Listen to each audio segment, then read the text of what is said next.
দৈববাণী কি করছে? কার কণ্ঠস্বর? আমি আমি তোর মা গঙ্গা। মা, তুমি তুমি আমার ভক্তিতে প্রসন্ন হয়েছো মা। তুমি দৈববাণী করছো আমার কথায়, আমার গানে। হব না বাবা, এত শিশু বয়সে যে গান তুই আমার তীরে বসে আমার প্রতি উদ্দেশ্য করে লিখলি, আজ পর্যন্ত এই ভক্তি আমাকে কেউ প্রদান করেনি বাবা। তাই আমি তোকে দৈববাণী করতে বাধ্য হলাম। আমার তীরে বসে তুই আমার কৃপা পাওয়ার জন্য তুই আমার গান লিখেছিস, কিন্তু তুই এই কথাটা কেন বললি যে তোর পা আমার গায়ে লেগে আমি তোর অপরাধ নেব? অবধ শিশু বাপকেও নাতি মারে, তাতে কি বাপের জাত যায় রে? রামকৃষ্ণ ঠাকুরের কথা বাবা। নটি বিনোদিনী যাত্রা শুনেছেন তো? সব যাত্রার ডায়লগ। অবধ শিশু বাপকেও নাতি মারে, তাতে কি বাপের জাত যায় রে? আহা, কি অপূর্ব করে বলেছে। যখন শিশু মায়ের বুকের স্তনদুগ্ধ পান করে, তখন তার পা মায়ের বুকেও লাগে, মায়ের মুখেও লাগে, মাথাতেও লাগে, গায়েও লাগে। তাতে কি মা কখনো সন্তানের অপরাধ নেয়? বাবা, ওরে বিদ্যাপতি, তোর মতো সন্তান ভূভারতে জন্ম নিয়েছে, তুই যে আমার সন্তান, তুই আমার বুকে এসেছিস, অপরাধ নেব কেন বাবা? অপরাধ নেব না, বরং যা চাইবি তাই দেব। বল তোর কি চাই? মা, আমার বাবা মাই বলে পাঠিয়েছে যে আমার জীবনের একটাই উদ্দেশ্য দেবাদিদেব মহাদেবের কৃপা লাভ করা। সেটাই যদি আমি পেতে পারি, আমার জীবন ধন্য। তখন গঙ্গা মা বলছে, তোর কোনো চিন্তা নেই। আমি হলাম এমন এক নদী, যার জলে তুলসী পত্র কৃষ্ণায় নমঃ বলে সমর্পণ করলে সেই তুলসী পত্র আমি গোবিন্দের চরণে প্রদান করি। আর আমি হলাম সেই নদী, যার জলে ওম নমঃ শিবায় বলে বিল্লপত্র সমর্পণ করলে সেই বিল্লপত্র নিয়ে গিয়ে আমি শিব ঠাকুরের চরণ প্রান্তে পৌঁছে দিই। আমি হলাম সেই নদী। দে বাবা, তোর যা প্রাণের ভক্তি আছে আমার জলে অর্পণ করে দে, সমর্পণ কর। ওই দেখ ওইখানে বেল গাছ, যা বেল পাতা পেড়ে নিয়ে আমি তোকে চন্দন দিচ্ছি। চন্দন নিল, বেল পাতা নিল। ও মায়েরা, বেল পাতার কটা পাপড়ি? 3টে পাপড়ি। একটা পাপড়ির মধ্যে লিখলো ওম, আর একটা পাপড়ির মধ্যে লিখলো নমঃ, আর একটা পাপড়ির মধ্যে লিখলো শিবায়। নে বাবা, প্রাণ ভরা ভক্তি দিয়ে, নয়নের জল দিয়ে আমার জলে অর্পণ কর বাবা। গঙ্গার জলে বিদ্যাপতি সেই বিল্লপত্র ওম নমঃ শিবায় লিখে সমর্পণ করছেন। ওম নমঃ শিবায়, ওম নমঃ শিবায়, ওম নমঃ শিবায়, ওম নমঃ শিবায়, ওম নমঃ শিবায়,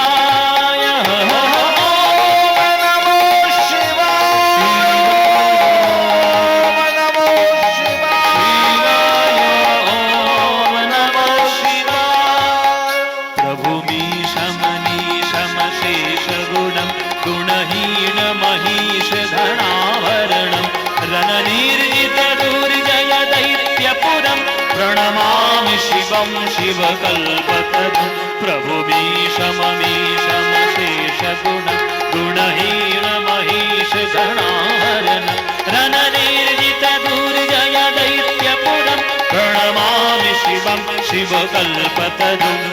ॐ नमः शिवाय, ॐ नमः शिवाय, ॐ नमः शिवाय,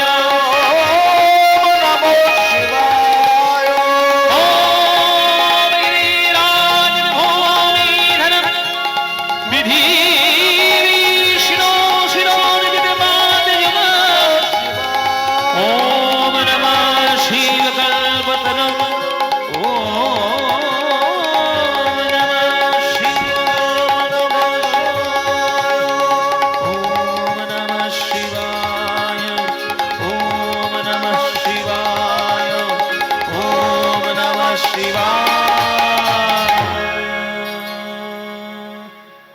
বিদ্যাপতি প্রভু, প্রভু দৈববাণী কেন করছো? দৈববাণী কেন করছো? তুমি সাক্ষাৎ আমায় দেখা দিচ্ছ না কেন? তোমার কৃপা লাভ করা আমার জীবনের উদ্দেশ্য। তুমি কই প্রভু? আসবো আসবো। তোর মতো ভক্ত যে বংশে জন্মগ্রহণ করে, আর যে বংশের কুলদেবতা আমি, তোকে না দেখা দিয়ে কি আমার শান্তি হবে রে? আজ দৈববাণী রূপে তোকে আমি আশীর্বাদ করে গেলাম। এত শিশু বয়সে এত ভক্তি দিয়ে তুই আমাকে পুজো করলি। তোর দেওয়া বিল্লপত্র ওম নমঃ শিবায় আমার চরণে পৌঁছে দিয়েছে গঙ্গা। বল তোর কি চাই? যা চাইবি তাই পাবি। না প্রভু, আমার তো কিছু চাওয়ার নেই। তোমার কাছে কিছু চাইবো বলে আমি তো তোমার কাছে আমি আসিনি। আমার বাবা আমায় বলে পাঠিয়েছে যে আপনার কৃপা লাভ করাটাই আমার জীবনের মূল উদ্দেশ্য। ব্যাস, আপনার দৈববাণী পেয়ে গেছি, আপনার আশীর্বাদ পেয়ে গেছি, ব্যাস। আর জীবনে কি চাই? কিচ্ছু দরকার নেই, আমার কিচ্ছু চাই না। তবে হ্যাঁ, আস্তে বাবা, কিরকম মোচড় দিতে হয় ভক্ত জানি। বিদ্যাপতি বলছে তবে হ্যাঁ, আপনাকে দেখা পাওয়ার পরেও, মানে আপনার দেখার কৃপা এটা পাওয়ার পরেও যদি আপনি মনে করেন যে জগতে শ্রেষ্ঠ কিছু আছে, আমি সেই শ্রেষ্ঠ বস্তুটাই আপনার চরণ থেকে চাওয়ার চেষ্টা করছি, সেটাই আপনি আমায় দিন। শিব ঠাকুর বলছে বাবা, মাথাটা কচি হলে কি হবে, কি বুদ্ধিটা বুড়ো একেবারে। বাবা বুদ্ধি কিন্তু খুব বুড়ো। একটা বাংলায় প্রবাদ বাক্য আছে যে বুদ্ধি নেবে কার? তিন মাথা যার। তিন মাথা যার বুদ্ধি নেবে তার, কি বলে না? তিন মাথা আর হয় নাকি কথা? আমাদের বাংলা একটা প্রবাদ বাক্য, তিন মাথা যার বুদ্ধি নেবে তার। তিন মাথা আবার কি? মানে যে বুড়োটা, যে বৃদ্ধটা, যার কোমর বেঁকে গিয়ে হাঁটুর মাথার নিজের মাথাটা এক হয়ে গেছে, মানে একবারে মরে যাবে, বুদ্ধিটা তার নেবে। কেননা সারা জীবনের অভিজ্ঞতা দিয়ে কোথায় কি ভুল হবে না হবে সে বুড়ো কিন্তু জানে। কিন্তু যার এই এত ছোট বয়সেই এই বুদ্ধিটা হয়েছে যে আমার থেকেও বেশি কৃপার জিনিস যদি জগতে কিছু থাকে সেইটাই আপনি আমায় দিন, সাংঘাতিক বিপদ। এ তো দালাল এম্পোরিয়ামের মতো হয়ে যাবে। দালাল এম্পোরিয়াম জানেন তো? দেখুন আপনাদের বোলপুরের খবর আমি রাখি। বোলপুরের দোকান আছে না দালাল এম্পোরিয়াম? হ্যাঁ আছে তো, বিরাট বড় দোকান, কাপড় দোকান। তারপর আর একটা কি আছে এদিকে সাইতে না কোথায়, অনুপম নাকি? হ্যাঁ বোলপুরে দেখো, সব নাম আমার জানা আছে। আচ্ছা আমি বলছি কেন, এই কারণে, এই যে এইগুলো সব মেয়েদের কারবার। এই মেয়েগুলো ভালো যতই শাড়ি দাও, এদের মন শান্তি জীবনে হবে না। হ্যাঁ বলে আরো শাড়ি ভালো কি আছে দেখাও, দোকান উল্টে দিয়ে ছেড়ে দিতে পারে এই মেয়েগুলো। এদের জ্বালায় ওই যে সিসিটিভি ক্যামেরা বসিয়েছে। ও মায়েরা, তুমি যদি দোকানে গিয়ে বলো যে দোকানদার আমাকে একটা ভালো শাড়ি দাও, এবার দোকানদার জিজ্ঞেস করবে বাজেট কত? 5,000, 6,000, 10,000, 12,000। এবার তুমি যদি বলে একবার ফেলো যে সব টাকা ফাঁকা বুঝি না, টাকা যত পারবে নিয়ে নাও, তোমার দোকানের সব থেকে সেরা শাড়ি কোনটা সেইটা আমায় দাও, ব্যাস দোকানদারের মাথা খারাপ হয়ে যাবে। পুরো দোকানটা তখন ঘুরতে পাল্টে শাড়ি।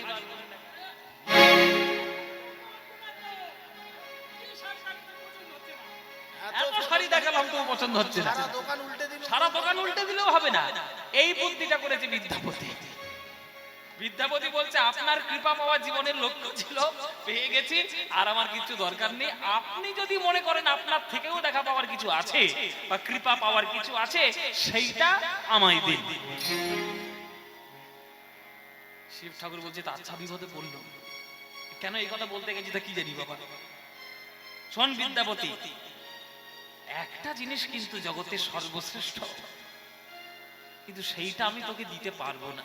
তুমি তো বললে বাবা এক্ষুনি দেবে না, মানে দিতে পারবো না বলতে ওই জিনিসটাই আমার কাছে নেই। তার কার কাছে আছে? বলে ওটা তোর আমার গিন্নির কাছে আছে, তোর মার কাছে আছে। জানিস তো বাবা, আমিও সংসারী মানুষ, দুটো ছেলে, যা হয়েছে তাদের জ্বালায় জ্বালায় একবার জ্বলে যাচ্ছি, আর একজন হাতির মাথা মাথায় নিয়ে ঘুরে বেড়াচ্ছে।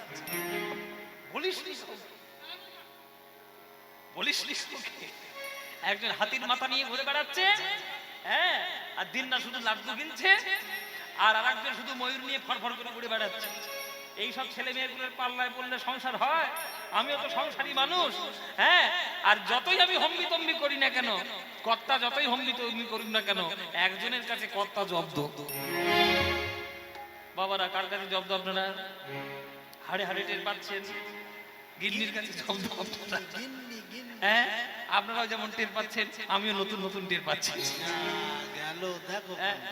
দেখো কাণ্ড। ও মায়েরা, সবাই যত হোক, গিন্নির কাছে সব জব্দ। তোর মার কাছে যা, তোর মাকে জানিস? মহামায়া, ভগবান শ্রীকৃষ্ণ কারণ সমুদ্রে শয়ন করে থাকেন। কারণ সমুদ্র সাই নারায়ণ যখন মায়ার প্রতিক্ষণ করেন, মায়া হয় গর্ভবতী। মায়া কোনো সন্তান প্রসব করে না, অজস্র ব্রহ্মাণ্ড প্রসব করে। প্রত্যেকটি ব্রহ্মাণ্ডের মধ্যে একটি করে বিষ্ণুর অধিষ্ঠান, তাকে বলে গর্ভদক্ষাই বিষ্ণু। আর সেই মা মহামায়া জগৎ যিনি সৃষ্টি করেন, সেই মহামায়া যখন বৃন্দাবনে গিয়ে রাধা গোবিন্দের লীলা যোগসূত্র স্থাপন করেন, তখন তিনি হন যোগ মায়া। একই মা জগৎ যখন সৃষ্টি করেন, তিনি হন মহামায়া। রাধা কৃষ্ণের লীলার যোগসূত্র যখন স্থাপন করেন, তিনি তখন হন যোগ মায়া। ওই মার আঁচলে, শাড়ির আঁচলে চাবির গোছাটা আছে। ওই চাবি দিয়ে একটা সিন্ধুক খুলতে হয়, সেই সিন্ধুকটার নাম হচ্ছে প্রেম সিন্ধুক। বৃন্দাবনের ব্রজ প্রেম, রাধা গোবিন্দের অপ্রাকৃত ব্রজ প্রেম, যে একবার হৃদয় করে লাভ করতে পারবে, সেই জগতের শ্রেষ্ঠ জিনিস লাভ করবে। তাই মায়ের কাছে যা, মায়ের সাধনা কর, ব্রজ প্রেম লাভ কর। বিদ্যাপতি বসে গেল এবার মায়ের সাধনা করতে। ও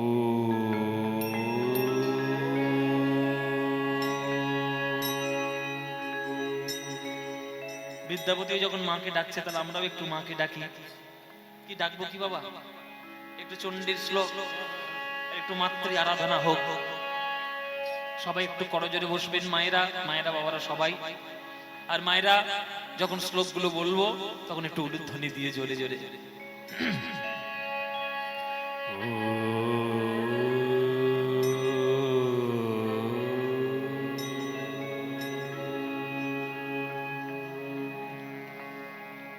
त्वं स्वाहा त्वं स्वधा त्वं हि वषट्कार स्वरातिनीका सुधातमक्षरेणेति त्रिधा मात्रातिका स्थिता अर्धमात्रा स्थिता नित्या यानुच्चर्मा विशेषतः त्वयि विधार्यते सर्वं त्वयि तत्सृज्यते जगत् त्वयि तत्पाल्यते देवी त्वमत्सन्ति च सर्वदा विश्रेष्ठ सृष्टिरूपा त्वं स्थितिरूपा च पालने तथा संहृतिरूपा जगतस्थ जगन्मय महाविद्या महामाया महामेधा महाश्रुतिः महामोहा च भवति महादेवी महाशूरि प्रकृतेस्त्वं हि गुणस्य सर्वत्र विभावेनि कालरात्रिर् महारात्रि महारात्रिश्च दारुणा त्वं ह्रीं त्वमीश्वरी त्वं ह्रीं त्वं बुद्धिर्बललक्षणा लज्जा पुष्टि तथा तुष्टि त्वं शान्ति कान्ति देवज खड्गिनी शूलिनी घोरा गदिनी चक्रणे तथा शङ्खिणे चापिणे बाण भूषणि परिकायिना सौमशम्य तराशेष सौमध्यस्तदिशंसनि परावरण परमा वामिव परमेश्वरी ॐ सर्वमाङ्गल्ये शिवे सर्वार्थ साधिके शरण्ये त्र्यम्बके गौरी नारायण नमस्तुते सृष्टि स्थिति विनाशानं शक्तिभूते सनातने गुणाश्रये गुणमयि नारायणे नमस्तु।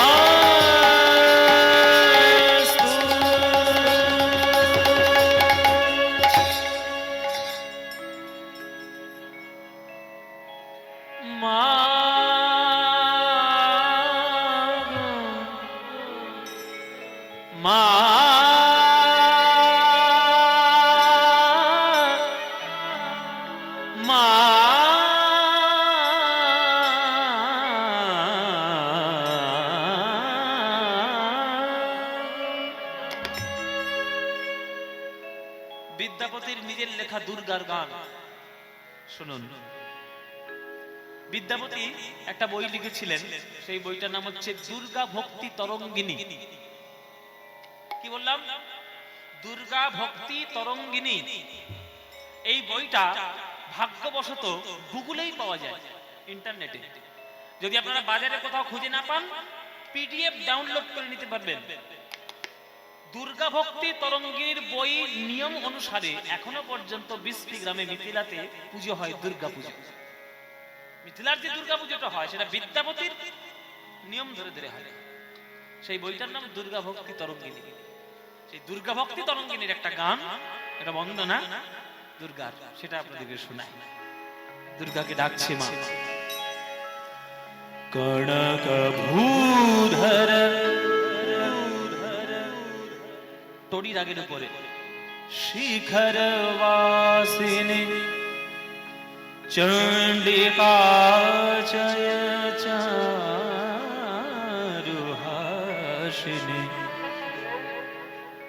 দশন কোটি विकास बंकिम तुलित चंद्र कले।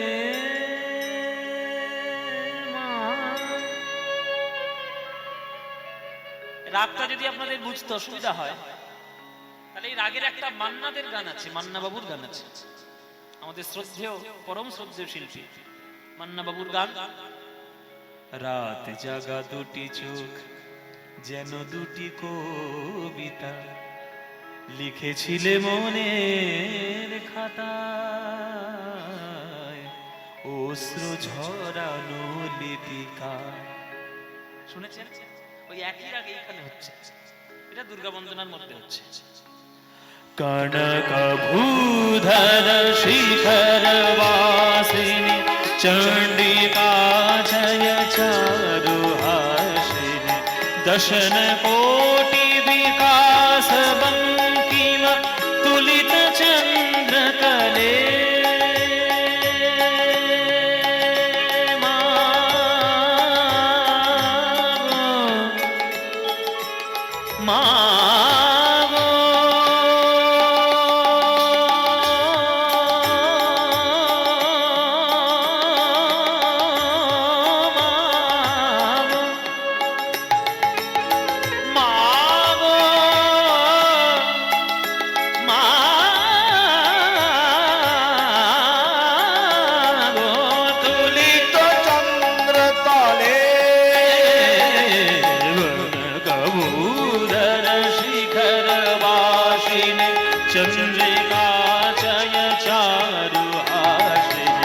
दशन कोटि विकास बंकिम तुलित चंद्र कले। क्रुद्ध सुर रिपु बल निपातिनी महिषासुम्भ निशुम्भ घातिनी। क्रुद्ध सुर रिपु बल निपातिनी महिषासुम्भ निशुम्भ घातिनी। धीर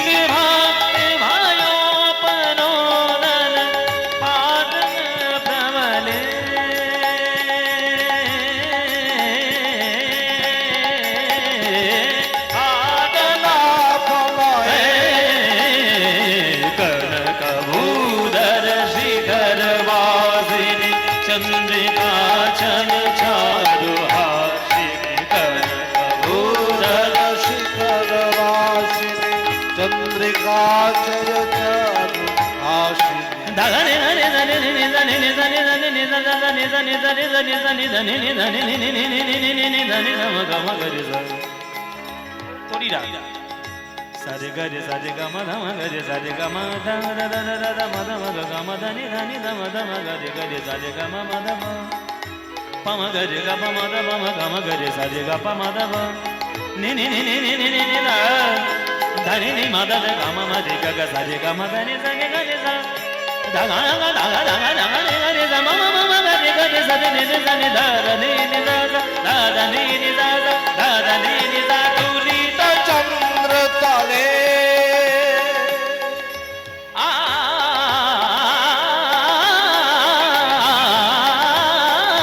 तुलित चंद्र तले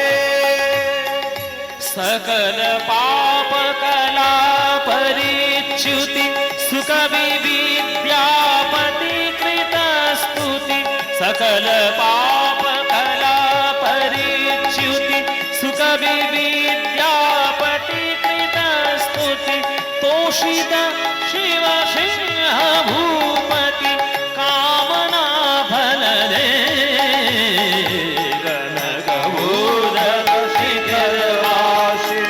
चंद्रिका चय चारुहासिनी कनकबोधर शिखर वासिनी चंद्रिका चय चारुहासिनी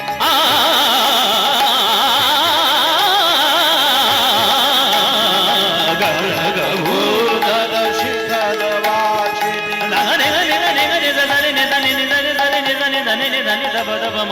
गम गरि सरि गम पम गम the gum gum gum the मद नि धनि धनि धनि धनि धनि धनि भूधर शिखर वासिनी चंद्रिका चय चारुहासिनी दशन कोटि विकास बंकिम तुलित चंद्र कले तुलित चंद्र कले तुलित चंद्र कले चंद्र कले चंद्र कले।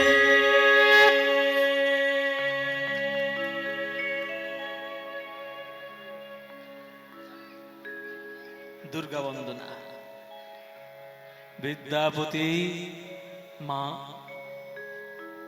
আমার স্বামীর আজ্ঞায় আমার বন্দনা গান তুই যেভাবে গাইলি তোর এই অতি ভক্তিতে আমি এত প্রসন্ন বল বাবা তোর কি চাই। প্রথম কথা আমার স্বামীকে তুই সন্তুষ্ট করতে পেরেছিস আমি তার সহধর্মিনী স্বামীকে সন্তুষ্ট করেছিস মানে অর্ধেক সন্তুষ্ট আমি এমনিতেই হয়ে গেছিলাম তারপরে তুই এমন ভাবে আমার বন্দনা করলি যে আমি সন্তুষ্ট না হয়ে থাকতেই পারলাম না বল বাবা তোর কি চাই। তখন বিদ্যাপতি বলছে যে দেখুন মা দেখো মা বাবা মায় বলেছে যে সর্বশ্রেষ্ঠ প্রেম সম্পত্তির চাবি নাকি তোমার শাড়ির আঁচলে ওই প্রেম সম্পত্তি আমার চাই বলো মা তুমি দেবে কিনা।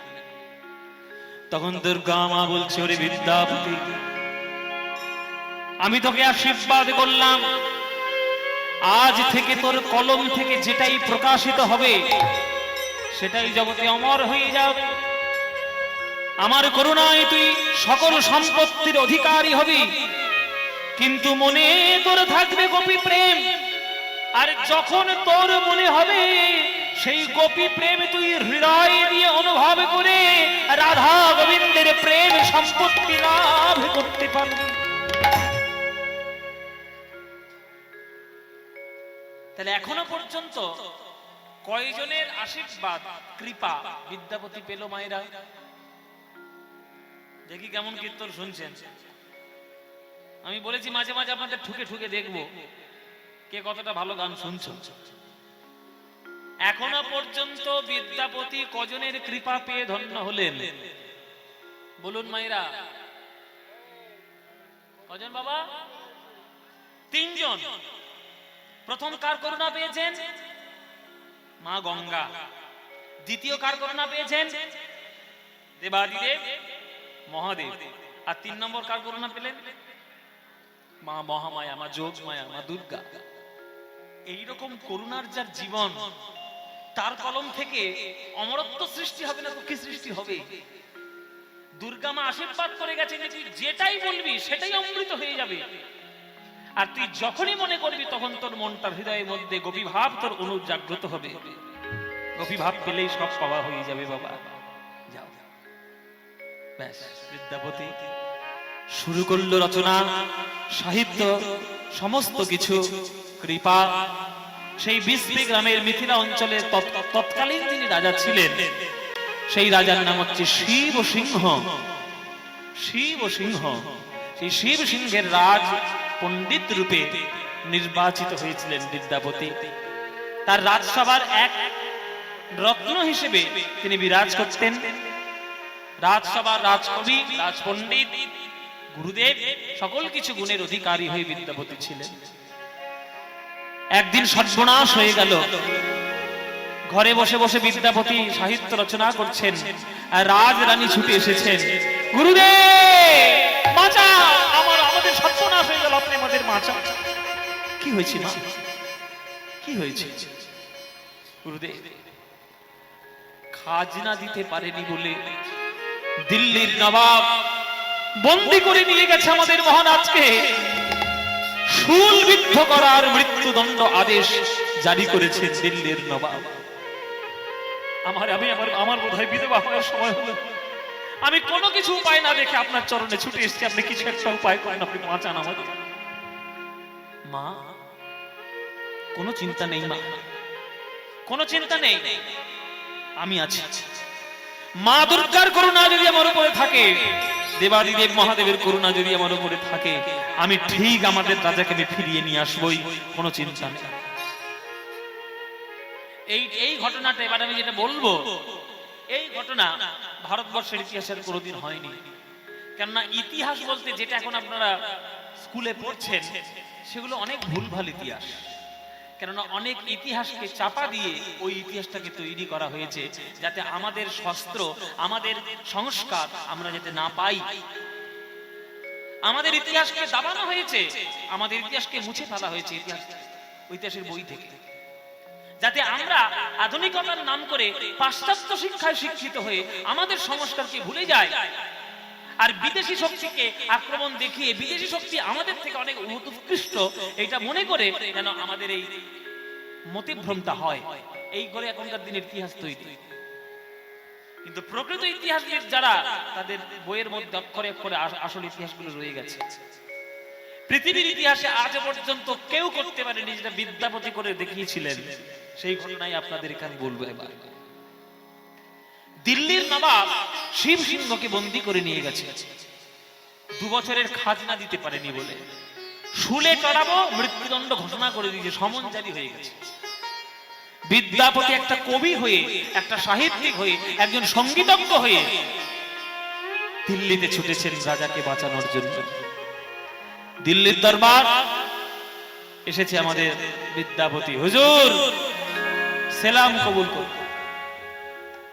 কে? আপনার নাম কি?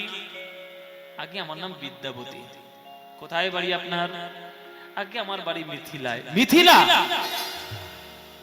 হ্যাঁ, তোমাদের রাজার তো মৃত্যুদণ্ড আজ্ঞা হয়ে গেছে, আবার মিথিলা থেকে এখানে কি করতে এসেছো? 2 বছরের খাজনা দেয়নি, শুলবিদ্ধ করা হবে আগামীকাল। তোমার এখানে কি কাজ? তুমি কি করো? বলে, আমি তো গান টান একটু লিখি, আমি সাহিত্য চর্চা করি। যাও গান লেখাবে, যাও যাও। এটা দিল্লির দরবার, এটা রাজনীতি করার জায়গা, এটা গান লেখার জায়গা না। যাও এখান থেকে। একটা কবি হয়ে তুমি এখানে আসা সাহস করে? বলে, আমি আপনার কাছে আর্জি জানাতে এসেছি, আমার মহারাজের মৃত্যুদণ্ড মুকুব করে দিন। কত হাতি ঘোড়া গেল তল, মশা বলে কত জল। আমি আমার দিল্লির নবাব হয়ে আমি সিদ্ধান্ত নিয়ে ফেলেছি, ও আবার কে কোথাকার কবি এসে আমাকে আজ্ঞা দিচ্ছে মৃত্যুদণ্ড মুকুব করে দিন। কে তুমি? তখন বিদ্যাপতি করজোড়ে বলছে, হে নবাব, আপনি যদি স্থির সিদ্ধান্ত নিয়ে থাকেন যে আমার মহারাজের মৃত্যুদণ্ড আপনি দেবেন, দয়া করে কালকে তার মৃত্যুদণ্ডটা দেওয়ার আগে এই রাজসভায় আপনার ওই তরবারি দিয়ে আমার গুন্ডুটা কেটে দিন, গলাটা কেটে দিন। আমার গলা কাটুন আগে, তারপর আমার মহারাজকে গিয়ে মৃত্যুদণ্ড দেবেন। কেন? অপরাধ তো তুমি করনি, অপরাধ তোমার রাজা করেছে। রাজার পাবে রাজ্য নষ্ট, প্রজার তো কোনো দোষ নাই। তুমি কেন মৃত্যুদণ্ড তুমি গ্রহণ করবে? তখন বিদ্যাপতি বলছে, শুনুন,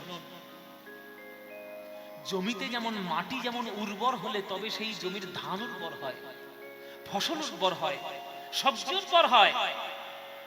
একটি সাহিত্যিক, একটি সঙ্গীতজ্ঞ, একটি কবি তার কাব্য শিল্প সমস্তটা কিছু উর্বর করতে পারে যদি তার রাজ্যের মাটিটা শক্ত হয়।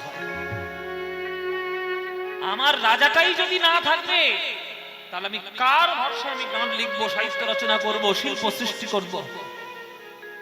তাহলে রাজা নেই, আমার সাহিত্যের মরণ ঘটবে, আর আমার সাহিত্যের মরণ ঘটা মানে আমারও মরণ ঘটা।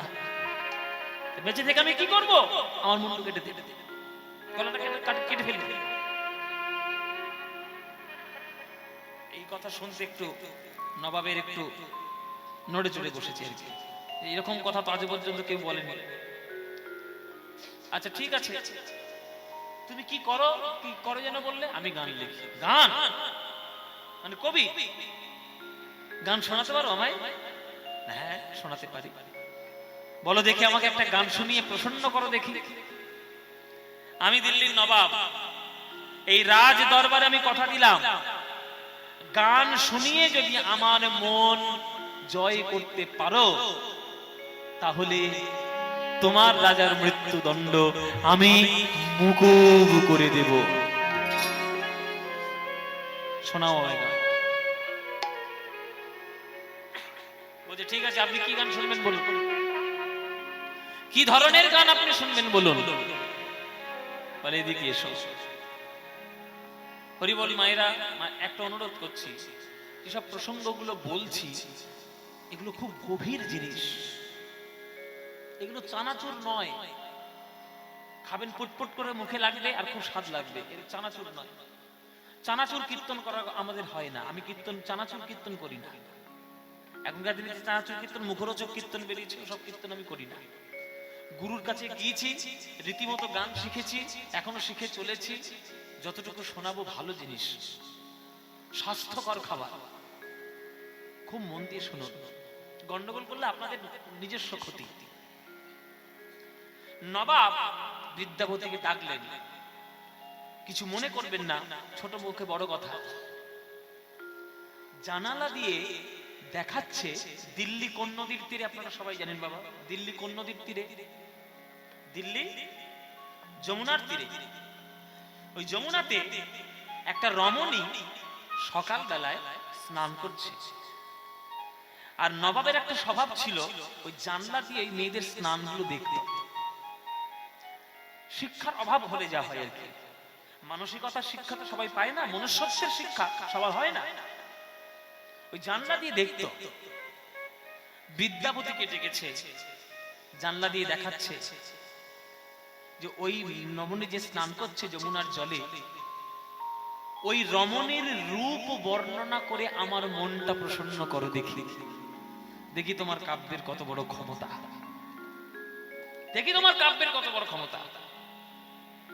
মন প্রসন্ন করতে পারলে রাজ্যের রাজার মৃত্যুদণ্ড মুকুব।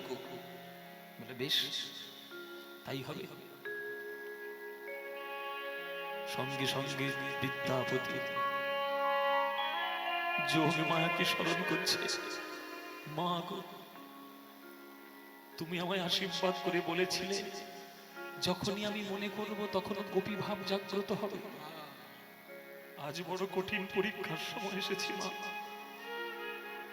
এই যমুনার তীরে নারীটি স্নান করছে, আমি কেন মনে করব সাধারণ রমণী স্নান করছে? দিল্লিটাও যেমন যমুনার তীরে, আমার শ্রীধাম বৃন্দাবনটাও হলো যমুনার তীরে। তাই আমি ভাববো ওটি সাধারণ রমণী নয়, ও যে আমার স্বয়ং রাধা রানী স্নান করছেন। আর আড়াল থেকে আমার শ্রী গোবিন্দ রাধা রানীর রূপ দর্শন করছে। সেই ভাব নিয়ে আজকে আমি গান লিখবো মা। আমার কণ্ঠ থেকে যেন সেই ভক্তি তুমি জাগ্রত করো। সখারে সখারে সখা কোন কামিনী,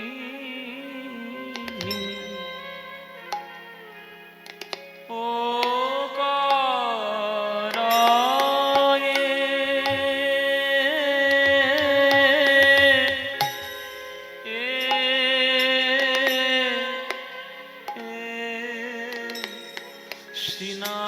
সিনান রে।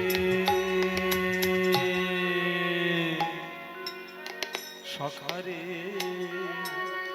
সখা কোন কামিনী।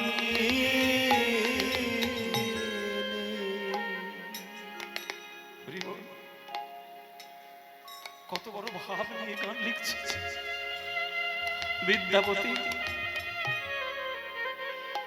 তার আকণ্ঠ বপু জলে বইসে, আর তার বদন মাত্র জলে ভাসে।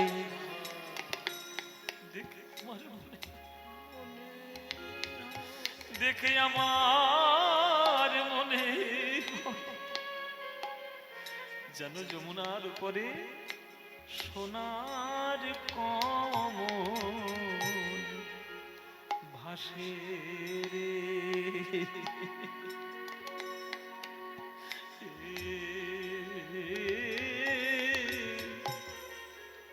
ওরে আমার প্রাণের সখা রে,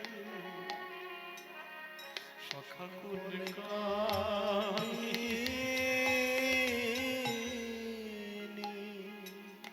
মায়েরা, রাধারানী স্নান করছে,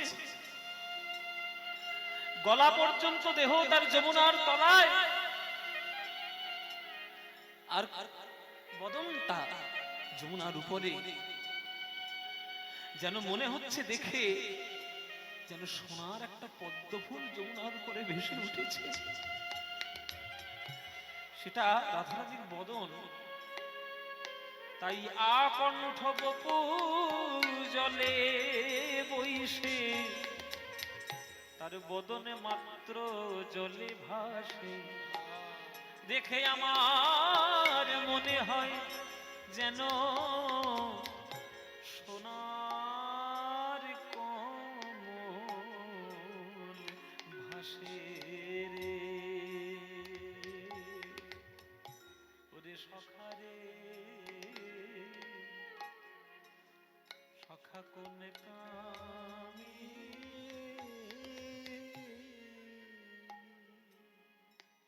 ওগো হেরো